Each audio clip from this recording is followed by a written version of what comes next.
तो तुमको ट्रस्ट करना होता है कि जो महादेव बोल रहे हैं उसको करते जाओ। तो उन्होंने बोला कि हाँ ठीक है, कल ये शेव करना, ऐसे ऐसे करना।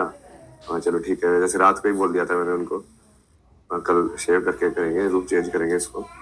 स्टोरी वाइज भी जब तुम देखो तो अभी तो जैसे IITN बाबा आइडेंटिटी बन रही है ना, मैंने भी वही पक्ष बनाया ना। वही तो उसको चेंज करके, जैसे आप कृष्ण को योगेश्वर बोलते हो, बट कृष्ण बाबा तो नहीं बोलते हो, योगी तो सबसे बड़ा है वो, समझे। बट उसमें और वो इतने बड़े योगेश्वर है कि उनको इन सब चीजों से फर्क भी नहीं पड़ता कि वो दाढ़ी रख रहे हैं कि नहीं रख रहे हैं, कि वो कैसे रह रहे हैं। बाकी शारीरिक चीजों से उनको इतना फर्क नहीं पड़ता। महादेव का भी आप देखोगे तो ऐसे ही है, कितना आप शिव पुराण को पढ़ोगे उनका ऐसे ही है ना। वो जैसे पार्वती के वहां पे शादी वाला जो पूरा किस्सा, उसमें भी वो दरबार में नट बन के आते हैं कि नट वाला वेश धारण करके आते हैं कि हाँ, फिर वो कितने वेश बदलते हैं, अलग अलग रूप में जाते हैं, कभी नट बन जाते हैं, कभी ये बन जाते हैं, जैसे परिस्थिति में होती है ना। तो उसके मानो कि अब ये नया रूप है। तो ये नया रूप मैं क्या मानूं कि आप खुद को शिव के रूप में, खुद को कृष्ण के रूप में पोर्ट्रे करते हैं? आपको लगता है कि नहीं आप खुद हो? जैसे आपने कहा कि कल किसी ने कहा कि भगवान से मुलाकात हो जाएगी और मुझसे मुलाकात हो जाएगी, तो क्या माना जाए? क्या आपको लगता है कि आपके भीतर भगवान है, आप स्वयं भगवान? सबके अंदर है ना। तो स्पिरिचुअलिटी का असली मतलब तो यही है। जहां पे फंसती है बात वो वही होता है कि लोग पूछते हैं कि सबके अंदर है तो सबको पता कैसे नहीं है। यदि सभी भगवान है तो हमको कैसे नहीं पता है कि हम भगवान है। तो कल भी मैंने यही बोला कि मुझे पता है कि लाइक सबके अंदर भगवान है, और मैं बोल रहा हूँ उस ट्रुथ को, अहम ब्रह्मास्मि। जब शंकराचार्य ने भी तो बोला था ना, तो आपने नहीं पूछा होगा कि हाँ ये खुद को भगवान बता रहा है, ब्रह्मास्मि बता रहा है कि मैं शिवोहम। कोई जब शिवोहम बोलता है तो उसका क्या मतलब है कि मैं ही शिव हूं ना। तो उस हिसाब से देखा जाए तो वो चेतना का जो स्तर होता है उसके हिसाब से उसको भगवान टाइटल दिया जाता है। जहाँ पे बिल्कुल शून्य चेतना में चले जाओ, तो प्योर कॉन्शियसनेस, उसको महादेव बोला गया है। फिर विष्णु किसको बोला गया है कि जब वो चेतना शून्य से उतर के नीचे एक ज्ञान की फॉर्म में आ जाती है। तो विष्णु हमेशा सोते रहते हैं शिव सागर पे, ड्रीम करते रहते हैं। ऐसे दिखाते हैं ना कि विष्णु ऐसे ड्रीम के स्टेट के अंदर है ऐसे। तो जो आपका जैसे तीनों जो अवस्था होती है दिन की, आप क्या क्या करते हो? एक वेकिंग स्टेट होता है, एक ड्रीम वाला स्टेट होता है, मेंटल वर्ल्ड, और एक फिर बिल्कुल डीप स्लीप वाला स्टेट होता है। डीप स्लीप वाले स्टेट में भी कॉन्शियसनेस रहती है, सिर्फ कॉन्शियसनेस का विषय चला जाता है। ये तो रहता है कि आप हो, बट आप क्या हो वाले एडजेक्टिव सारी गायब हो जाती है। हो जाती है कि नहीं हो जाती? बट वो कंटिन्यूटी नहीं रहती, तो आप सुबह उठते ही नहीं। फिर यदि कॉन्शियसनेस की कुछ ऐसी चीज नहीं है जो कंटिन्यूस चल रही है वहां पे, तो वो शिव है। डीप स्लीप वाली जो कॉन्शियसनेस, शून्य कॉन्शियसनेस। फिर जो ड्रीमिंग वाली है वो विष्णु है, इसलिए वो ड्रीम करके लाइक पूरे संसार को चलाते रहते हैं। माया के अधिपति जो है उसके बाद ब्रह्म जो है वो बेसिकली जो वेकिंग वाला जो वर्ल्ड है जो अभी हम देख रहे हैं, ये ब्रह्मा का वर्ल्ड है। तो जब आप इसको समझते हो तो आपको समझ में आता है कि एक्चुअली में तो ये चेतना के ही रूप है जिसको ब्रह्मा विष्णु महेश बोला गया है। इन अ वे लाइक वो कंसेप्ट्स हैं कि शुरू होना किसी चीज का, कंटिन्यू होना और फिर एंड होना। जब मैं तीन में देखूंगा उस चीज को तो वो ब्रह्मा विष्णु महेश या त्रिमूर्ति या फिर सरस्वती लक्ष्मी पार्वती के रूप में दिखाई देगा। और जब मैं दो में देखूंगा तो कैसे दिखाई देगा? शिव शक्ति के रूप में। क्योंकि अब क्या है, अब उसमें कुछ स्टार्ट और एंड नहीं हो रहा है, अब वो काल के बियॉन्ड हो गए हो। क्योंकि स्टार्ट और एंड मतलब जो समय जो है वो तीन में एग्जिस्ट करता है ना, पास्ट प्रेजेंट और फ्यूचर। उसको दो में एग्जिस्ट नहीं करा सकते आप। उसके लिए तीन होने चाहिए स्टेट्स समय की डेफिनेशन को वैलिड होने के लिए।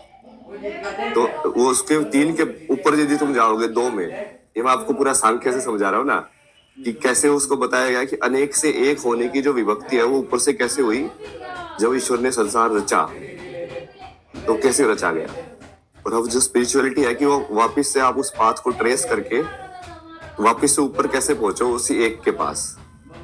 तो जिस पाथ से तुम नीचे जा रहे हो, फंसे हुए हो, उसी पाथ को तुमको रिट्रेस करके ऊपर जाना है। तो वो स्पिरिचुअलिटी बोलते हैं उसको।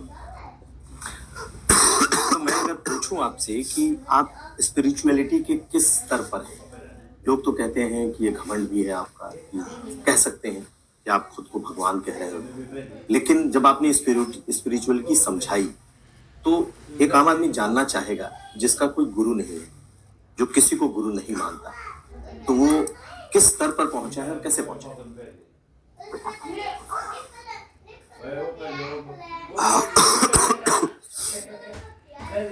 जिसका कोई गुरु नहीं है वही तो स्वयंभू है, शिव। शिव, जो खुद से अपने आप को बनाते हैं। स्वयंभू होने का मतलब समझो आप, कि वो इंसान जब तक उसके अंदर वो एक्सपीरियंस नहीं होगा तब तक उस चीज को मानेगा ही नहीं। जब तक वो ज्ञान उसका ज्ञान नहीं है तब तक वो उसको ग्रहण ही नहीं करेगा। वो स्वयंभू है क्योंकि वो उसका ज्ञान कहीं दूसरे सोर्स से आया ही नहीं है, सब कुछ इंटरनली उसने पाया है। उसने डायरेक्टली ज्ञान को स्टडी करके पाया है। इस तंत्र को समझने के लिए उसने किताबें इतनी नहीं पढ़ी, उसने डायरेक्टली इस तंत्र को ही पढ़ लिया है। लेकिन कहते हैं कि गुरु के बिना ज्ञान नहीं, जब तक कोई गुरु नहीं मिलेगा तब तक शायद आप उस स्तर पर नहीं पहुंच पाओ। गुरु तो है ना मेरे, कितने गुरु हैं। जैसे जय कृष्णमूर्ति को मैं पहला गुरु मानता हूँ, जिनकी वजह से मुझे वो ब्रेक थ्रू रियलाइज हुआ कि हाँ इसके परे कुछ चीज है। फिर उसके बाद वो पूरी स्ट्रक्चर को समझने के लिए जैसे मैं सदगुरु के आश्रम में गया, तो वो भी उनको तो मैं बहुत ओपनली गुरु मानता ना। उसको तो उनका तो फोटो में वॉलेट गुम गया, लेकिन उनका फोटोग्राफ हमेशा साथ में रहता था, सदगुरु का। हाँ, एक वही फोटो रखा था मैंने कि हाँ नहीं ये, क्योंकि मेरे को बीच में समझ में आया कि जैसे यदि मुझे इस रियलिटी में ग्राउंड करना है तो गुरु ही है जो ग्राउंड करा सकता है तुमको। गुरु ही है जो तुमको वेरीफाई कर सकता है कि ये सत्य है, क्योंकि गुरु का ही माना जाता है। समझे, वो ऑलरेडी गुरु है, मतलब एनलाइटन है। यदि वो बोल दे कि हाँ ये जो बोल रहा है ये बिल्कुल सही बोल रहा है, तब वो शिष्य वेरीफाई हो जाता है। तो आप वेरीफाइड शिष्य हुए या नहीं हुए? नहीं, मैं तो फिर महादेव के हिसाब से चलता हूँ ना। वो बेसिकली मेरा तो ऐसे ही कि वो डायरेक्टली मैंने पूरा सरेंडर करके रखा ना उनके विल को हिसाब से। तो अब वो वेरीफाइड मेरा इंटरनल होता है, मतलब सेल्फ वेरीफाइड। अगेन स्वयंभू जो होगा वो दूसरों की वेरिफिकेशन में डिपेंड नहीं करेगा। इसलिए शिव को भगवान उनको देखना उनको फर्क नहीं पड़ता था, वो किसी भी रूप में घूमते थे, अघोरी बन के घूमते थे, ऐसे बन के घूमते थे, बट उनको दुनिया वाले देख के टैग कर रहे थे, शिव ऐसे हैं, शिव ऐसे हैं, शिव ऐसे हैं। एक्चुअली में तो शिव अनंत है, जो नहीं है वो किसी भी रोल को आप कर सकता है फुलफिल। मतलब उनको आप यदि माँ बाप बना दो तो भी वो डिटैचमेंट से पूरी कर सकता है। उसको तुम लाइक रुद्र वाला काम दो तो भी वो डिटैचमेंट से पूरी कर सकता है। वही है ना कि संसार का कोई भी कर्म उसको पकड़ नहीं रहा है, तभी उसको बोलेंगे कि वो त्रिगुण से ऊपर पहुंच गया है, निर्गुण हो गया, बिना गुण का हो गया। और जो निर्गुण है वो कोई भी गुण बेसिकली जो जरूरत पड़ने पे उसको एक्टिवेट कर सकता है फिर, क्योंकि वो खाली है। जो खाली है उसके अंदर फिर जो भी चीज भरी जाएगी वो उस जैसा ही बन जाएगा। तो जैसे मैं यहाँ पे आया तो अब आपके हिसाब से एडजस्ट हो गया, यहाँ थोड़ा मॉडर्न वैसे वाला है तो हाँ खाना भी वैसे ही मिलेगा, कॉफी वही। तो अभी जैसे मैं रियलिटी में थोड़ा समाज के दूसरी वाली उसके अंदर एंटर कर रहा हूँ ना अभी, तो उसके लिए जो थोड़ा मतलब है तो आध्यात्मिक, बट इतना ज्यादा वैसा ट्रेडिशनल वाला स्टाइल नहीं है। मतलब कि तुम सब कुछ पूरा वैराग्य छोड़ दो, और पूरे वैराग्य में तो था ही ना मैं, मुझे तो फर्क ही नहीं पड़ता था अपने शरीर को।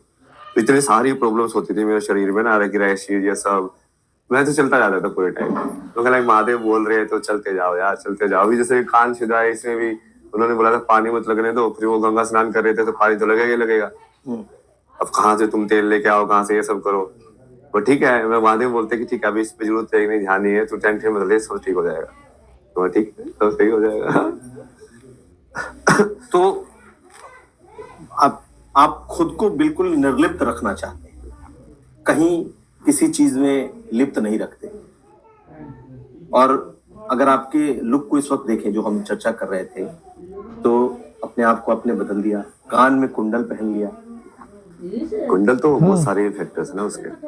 जैसे मैं ये सारी चीजें इसलिए नहीं करता कि कोई सन्यासी करता है, मैं ये सारी इसलिए करता हूँ कि क्योंकि वो आध्यात्मिकता के अंदर उन सब टूल्स का यूज है कि तुम तिलक कैसा लगा रहे हो, किस टाइप की ऊर्जा तुम एक्टिवेट कर रहे हो, कहाँ पे टच कर रहे हो। जैसे वो चक्रास पे जनरली भस्म लगाते हैं कि यहाँ पे लगाए, यहाँ पे लगाई, यहाँ पे लगाई, ऐसे। लाइक वो वैसे वैसे तो ना ध्यान रख रहे हो उनका एनर्जी पॉइंट्स का।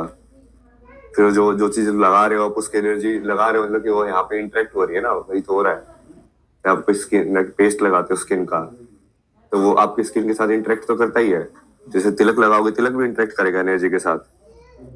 और फिर बाद में उसके बाद जैसे माला वगैरह पहनना या धोती पहनना, मतलब मेरे को तो वो फंक्शनल लगता है, इसलिए मैं करता हूँ कि यार ये ज्यादा फंक्शनल चीज है। मतलब उसको वही बोला ना कि मेरा तो सारा ज्ञान खुद से होगा, मैं चाहता ही नहीं कि वो बाहर से आए, जो कि फिर मैं उसमें बन जाऊंगा ना। मतलब जो पूरी तरीके से मोक्ष है वो तो महादेव है, और वो महादेव होने के लिए तुमको वो निर्वाण षटकम जैसा ही होना पड़ेगा, न गुरुम न शिष्यम।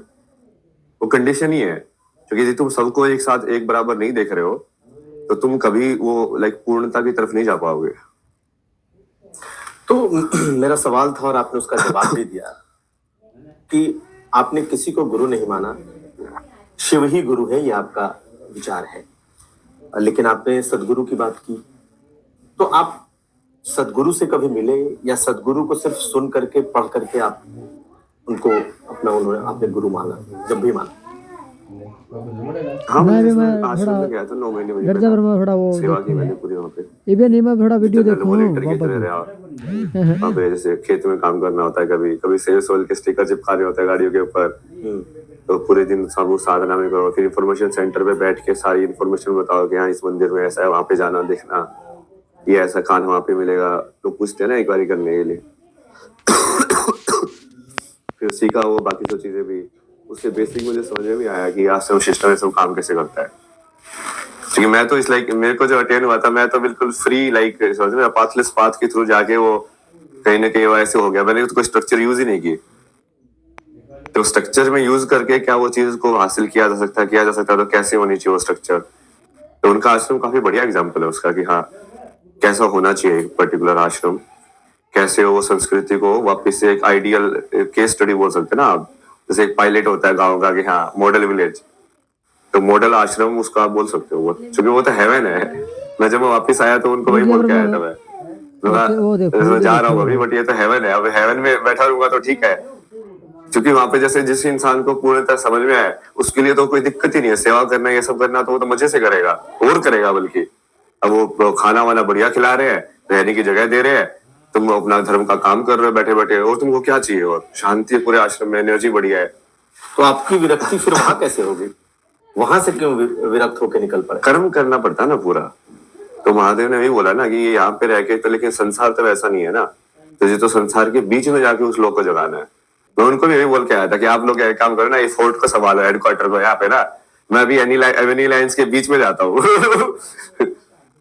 अंदर ना, मतलब हाँ जो लोग इस चीज को वहां पे, तो जैसे वही लोग आएंगे ना जो कहीं ना कहीं एक्सेप्ट करते हैं उस चीज को, स्पिरिचुअलिटी को, तो एक लाइक माइंडेड लोगों के बीच में हो तुम।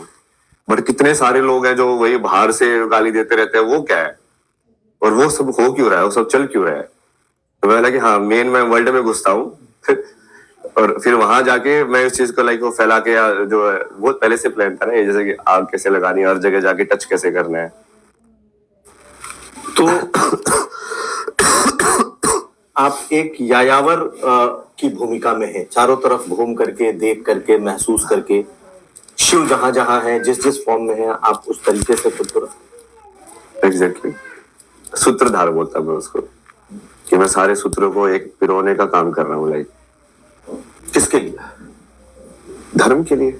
धर्म और मेरा जो कर्म है, जो कि मुझे वो फील होता है, इसलिए अब मुझे यदि मैं एम्पैथेटिक हूँ, मुझे वर्ल्ड की सफरिंग फील हो रही है, तो फील होना ही मेरे लिए कर्म बन जाता है। क्योंकि या तो तुमको बिल्कुल डिटैच होना चाहिए असली तो बाद में उनको तो फर्क ही नहीं पड़ेगा, डिस्ट्रैक्शन हो, चस्टी चल रही है कि नहीं चल रही है, उनको फर्क क्या पड़ता है यार, उनके लिए तो समान है सब, मौत और जीवन समान है उनके लिए। क्योंकि उनको पता ही है कि जो चीज मरती ही नहीं है उसका मौत और जीवन क्या होगा। एक गुरु के आश्रम में रहना, एक सेवादार की तरीके से रहना, गुरु की आश्रम के पूरी व्यवस्था को समझना, उसमें जुड़ के रहना, और उसके बाद अचानक अघोरी हो जाना। आप भटकते हुए काशी पहुंच गए, काशी में काशी के घाट पर भटकते रहे, और अघोर, तंत्र, मंत्र, अवघड़, इनके बीच फिर कैसे पहुंच गए? इनका क्या एक्सपीरियंस करना था? यात्रा के टाइम पे भी मिलता था बहुत सारे लोग, जैसे मैं यात्रा कर रहा था तो केदारकंठा में ऊपर गया तो वहां पे एक बाबा जी बैठे हुए थे, पहाड़ के ऊपर खड़े रहते थे वो। तो मैं अलग अलग जैसे लोगों से रास्ते में उस टाइम पे ही मिल रहा था कि बहुत सारे साधु लोग जैसे यात्रा में चल रहे हैं साथ में, लूट रखता था मैं उस टाइम पे। उनके साथ एक दो दिन घूमे, वो बोला कि आओ ऊपर चलना साथ में, वहां चलो चलो साथ में। तो उस टाइम पे भी जैसे बहुत अलग अलग टाइप के लोग मिले ना, बात करने को मिला कि जिनकी सोच कैसी है, ये आप लोग कैसे साधना कर रहे हो, बेसिक जो साधना के जो होते हैं उन चीजों को समझा कि धुआं क्या होता है, ये चिमटा क्या होता है, इसको कैसे रखना होता है, कैसे साधना करनी होती है, क्या तरीका है इनका ना। तो उसमें जैसे काशी गया तो चूंकि काशी तो सब चीजों का संगम है, वहां पे कोई एक टाइप की साधना नहीं होती। वहां पे ऐसा है कि एनलाइटनमेंट के जितने तरीके हो सकते हैं सब एक्सप्लोर करते हैं लोग वहां पे, डार्क से डार्क, लाइक सत्व से सत्व। तो वहां पे शमशान में बैठे हुए गौरी भी मिल जाएंगे और राधा कृष्ण करने वाले लोग भी मिल जाएंगे जो बिल्कुल ही फलाहारी है, पूरा लाइक व्रत करके रखेंगे, ये सब करके रखेंगे। और एक दूसरा है जिसको फर्क ही नहीं पड़ता, घोर जैसा रहता है वो। तो वो सारी चीजों को देखना है, वही तो है ना, वही तो आपको बताया। आपने भी अघोर एक्सपीरियंस किया, अघोर के साथ बैठ करके? अघोर तो मरे हुए लोगों की हड्डियां तक खाते हैं, आपने भी एक्सपीरियंस कर लिया?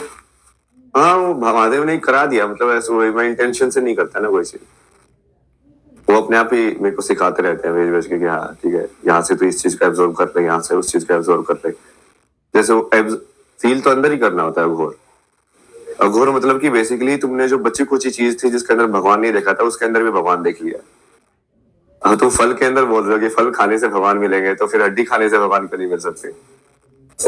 है तो उसी धरती माँ का हिस्सा हो, बट वो बहुत ही अलग चीज है ना, उसको आप उसके सिविलाइजेशन के साथ नहीं जोड़ सकते। इसलिए जो महादेव है वो हमेशा लाइक उनको रेबल माना गया है, सिविलाइजेशन के एंटी, कि जो रूल को फॉलो ही नहीं करता है।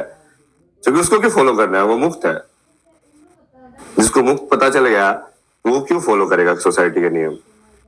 तो उनके लिए बेसिकली वो सारा वो पूरा संसार एक तंत्र जैसा है कि इसको बस समझने के लिए है। वो बुरा सच्चा, अच्छा बुरा, ये सब कुछ नहीं है। क्या ये इसको नहीं करना है, ये ऐसा नहीं करना है, बट वो सब अहंकार से नहीं हो रहा है, बस वही अंतर है।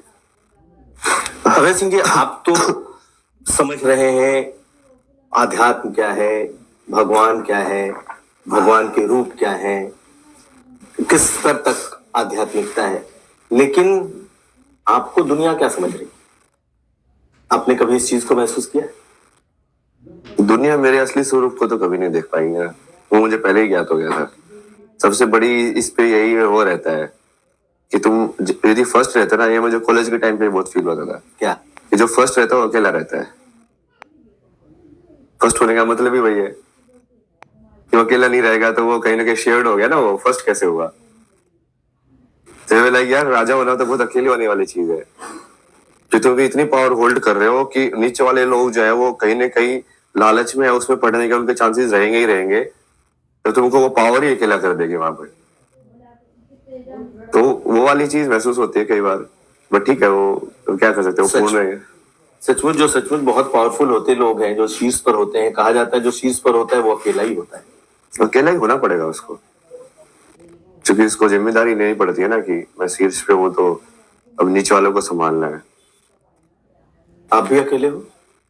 महादेव है ना।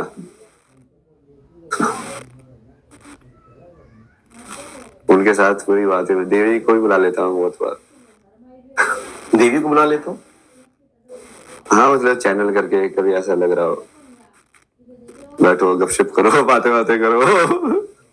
भगवान से बात, देवी से बातें? हाँ, मतलब जैसे किसी भी रूप में आप चैनल कर सकते हैं ना, वो तंत्र मंत्र यूज करके कि उस देवी को प्रसन्न करके तो उनको चैनल कर सकते हैं आप। लेकिन ये तो आपके आध्यात्मिकता से बिल्कुल दूसरा चैनल है जिसकी आप चर्चा कर रहे हैं कि आप तंत्र मंत्र के जरिए भगवान को बुला सकते हो, तंत्र मंत्र के जरिए देवी को बुला सकते हो, और एक आपकी ऐसी साधना है जो सब में शिव देखता है। तो दो बिल्कुल, आपको लगता नहीं, वो एनर्जी के फॉर्म अलग अलग है ना, मैनिफेस्टेशन, वही तो समझाया मैंने आपको। जैसे आप जिसको शिव बोल रहे हो वो तो दो के अंदर डेफिनेशन है, शिव और शक्ति के अंदर। तीन के अंदर वो डेफिनेशन ब्रह्मा विष्णु महेश वाली है तो वही की, बट आप उसको रूप में देखना चाहते हो, इसलिए आप उस रूप में देख रहे हो। जैसे देवी का जैसे तीन में तो ऐसे है, सरस्वती, लक्ष्मी, पार्वती। बट 10 में भी है ना वो, फिर वो नव दुर्गा और फिर लाइक लास्ट के अंदर, तो वो 10 के अंदर डिवीजन है देवी का, फिर और भी फर्दर डिवीजन भी किया हुआ लोगों ने। आप जो इतनी बातें बता रहे हैं धर्म से जुड़ी हुई, क्या ये पूरी आपकी स्टडी है या आपने महसूस किया? जो महसूस किया वही बताता हूँ मैं तो, स्टडी वाली नॉलेज हर होगी ग्रंथों तो। की स्टडी है और महसूस किया दोनों है? हम लोग कहीं ना कहीं वो ग्रंथ के अंदर भी वो चीज से समझ में आ जाता है कि हाँ यहाँ पे भी ये सिंक हो रही है, मतलब सेम चीज बोल। लेकिन अब हम आते हैं इस प्रयागराज पे।